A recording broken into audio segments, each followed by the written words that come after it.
Okay guys, no, maadong hapon ninyong tanan for today's video dahil mag-vlog ta ug ako ipakita ninyo guys ang sikwa. So kani nga sikwa guys or squash is tanom ni Kuya Nonoy namo.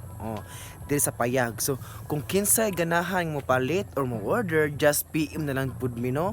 PM na lang nako kay tag 80 ang kilo ani. So ang ipakita ninyo guys ang sikwa na to. Kay kaning sikwa guys, di ni made on Bohol, made ni sa Cebu. Gikan sa Cebu. O di ba? Mao ni siya guys no atong sikwa. Kung kinsa to'y ganahan nga mag-order, just PM lang jud nako.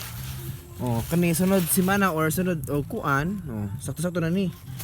80 ang ato ang kilo sa tong sikwa no diri dapita no. Ang bunga sudah na po diri. So kisay ganahan mo order, nanay mga dagko-dagko diri no. 80 ang kilo sa ato ang sikwa no. Kisay ganahan kay kaning sikwa guys istambal pud ni siya. Na atong sikwa tong area kani sikwa ni siya diri dapita diri. Dinhi anhi adto taman daghang bunga sikwa kung sa ganahan mag-order no i-PM lang ko no kay daghang tag bunga diri na gagmay pa pero to area nga to pikas dagko na sa diri pud sa loyo nabutay sikwa diri dapita o daghang bunga na diri guys no na gagmay pa kuan pero maganda na siya smile daghang nagbunga kasi ganahan no nga mag-order. Kung kisa ganahan nga mag-order sa sikwa or squash, order na nako guys, i-PM lang ko kay ato mo sabot-sabot rin napita.